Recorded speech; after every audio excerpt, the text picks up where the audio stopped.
What's going on, Saints fans? We got some major trade rumors today here on Saints Now by Chat Sports. I'm going to give you 5 trade targets of players that are actually on the trade block and that could potentially find their way to the New Orleans Saints. Now, we're not talking about Patrick Mahomes, Joe Burrow.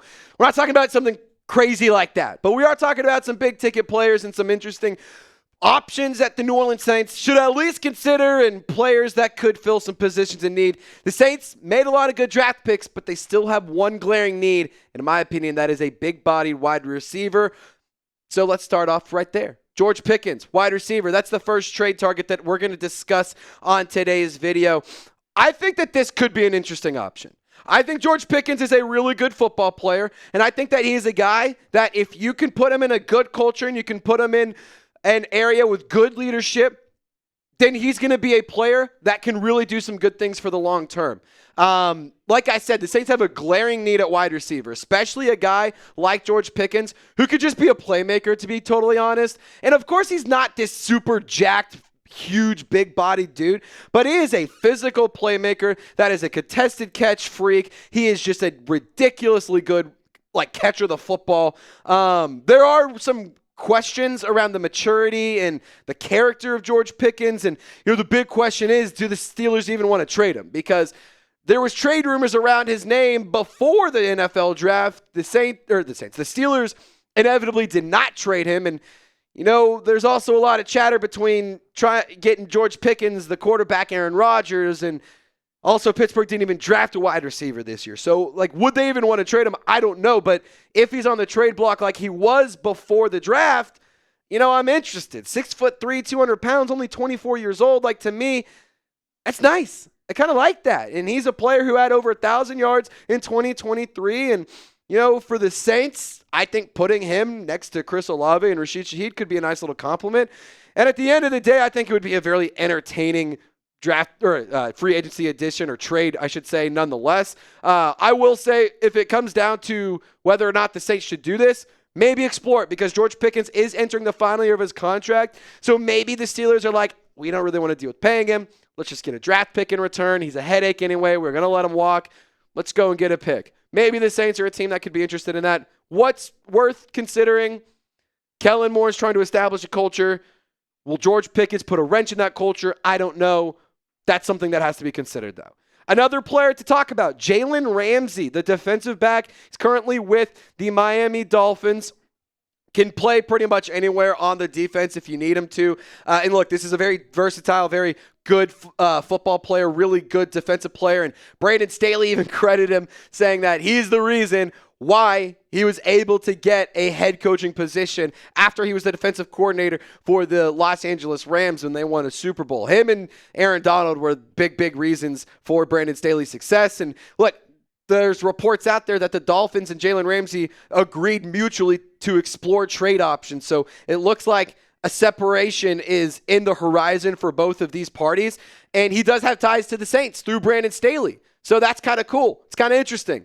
Brandon Staley has spoken and thinks very highly of Jaylen Ramsay, and that same sentiment has been reciprocated. And Dolphins general manager Chris Grier, listen to this. This is the latest from them. We will make the deal at the appropriate time. So this, to me, thinks like a post-June 1 might really be the option that the Dolphins are looking at. But kind of going back to the relationship between Staley and Ramsay, I mean, look at this. The best defensive coordinator that I've ever had for sure in the NFL. That was Jaylen Ramsay on your defensive coordinator, Brandon Staley. Look, if there's mutual respect and there's a need and there's the ability to add some quality veteran talent, more depth, I don't hate this. And I would bring in Jaylen Ramsay as a starter because I think if you can rotate him on the defense, he is still a player that can do some good things for you. Although the numbers were down in terms of Jaylen Ramsay's numbers, I still think he's a fine football player. And I think that if you put him in a good situation and you bring him to New Orleans, not only can he provide a spark and not only can he provide a little bit of swagger, but he also could be a good veteran mentor for some of the players alongside Tyrann Mathieu. So ultimately, I'm not against a Jaylen Ramsay trade. I will say this, don't overpay for it. Be smart with the trade. And that goes without saying for any of these players, but at the end of the day, especially for Jaylen Ramsay, a player who is a bit older, I don't think you need to sell the farm for him, but I'm definitely interested in bringing him in. Now, we are in the midst of our May sub battle. April, we won. May, it's 0-0. First quarter, kickoff. It's opening kickoff. We got to start off hot. Let's take this one to the house. Can we get 100 subs on this video? 100 subs for a 100-yard kick six to open up the May sub battle. That would be absolutely electric. Saints now, Falcons today. We're crushing them in 2025. Let's start off May by absolutely burying them. They brought it close in April. Let's start off hot in May. Subscribe for daily Saints content by fans. For fans. All right, let's go with another defensive back, Jaire Alexander. And for what it's worth, I think with Jaylen Ramsay, not only could you have him be a cornerback, you could also line him up as a safety or somewhere in the middle. But Jaire Alexander, I do think could be a potential option for the outside cornerback position, specifically to take over for Isaac Yiadom and potentially compete with Quincy Riley and Kool-Aid McKinstry. I do like the cornerback room. It's just young, in my opinion, and I think having a player who's played at a high level for multiple years would be really beneficial for the Saints cornerback room. I think that they could use another veteran, to be totally honest, and there is trade buzz around the player and the Packers. However, right now, there are reports that the Packers and Jaire Alexander are talking about a possible resolution and potentially returning to Green Bay. So for the Packers, right now the options are you can either trade Alexander, you can either cut him, or he just comes back and you pay him and you make him happy. So why would you want to trade for Alexander? I mean, he is a guy that 16 tackles, 2 interceptions, 7 pass breakups. Like, that is pretty nice. That is pretty interesting. And then you also have to consider the facts, though, of, well, why is that down? Well, he only played in 7 games last year. And for 7 games, I think that's actually not all that bad. But you missed 20 games in the last 2 seasons. You missed 10 games in 2023. You missed 10 games in 2024. I'm really not interested in bringing in a Marshawn Lattimore 2.0, a player who can play at a high level, is very, very good, a little expensive, but ultimately misses a lot of time. The best ability is availability. I think this is one that you should explore, but explore with caution. Proceed with caution on a Jaire Alexander trade because although he might be an interesting player, a really big name, he does miss a lot of time due to injury. So I'm going to ask you, I personally think one more defensive back makes sense, and I think it needs to be a veteran guy. What do you think? Do you think the Saints need to add another defensive back? Get in Mickey Loomis's shoes, be the general manager, and just give me a yes or a no down in the comment section. All right, let's talk Trey Hendrickson, the defensive end, the edge rusher, the best sack artist in the 2024 season, led the NFL in sacks with 17.5 last year. To be totally honest, Trey Hendrickson should have just never left New Orleans. I want to start this whole conversation off by saying that. The fact that he left New Orleans sucks. The fact that Mickey Loomis said, I'm going to be too cheap and I'm not going to pay him, sucked. I would have loved to have 17.5 sacks from one player this past year. That all being said, maybe Mickey Loomis has the opportunity to right his wrongs here and get back in good graces with the fan base. Because I can tell you, Lopez, call me crazy. If Mickey Loomis trades for Trey Hendrickson and brings him back, people kind of bought back in. It's a step in the right direction. It's not fully bought back in, but it's a step. And this is a step that could actually make some sense because the Bengals drafted Shamar Stewart, the edge rusher out of Texas A&M at 17 overall, which thank God the Saints didn't have the opportunity to make that pick. I would have lost it. But I do think when it comes to the 2024 NFL sack leader, this is a player the Saints should definitely try to bring back. The Bengals are working to get a new contract done with him.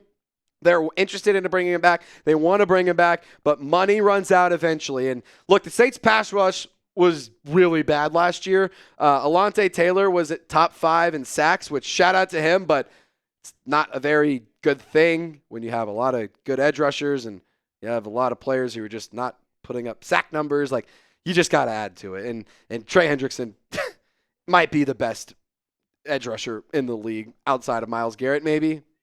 Like, I would say he's up there above Micah Parsons in my personal opinion. And like the thing with Trey Hendrickson trade, it's going to cost you a pretty penny. And the new contract, it's also going to cost you a pretty penny because he is going to want new money and he's going to want an extension. He's going to want more years and he's going to want a lot of guaranteed cash. I mean, I think for reference, the Myles Garrett numbers is really what you're looking at.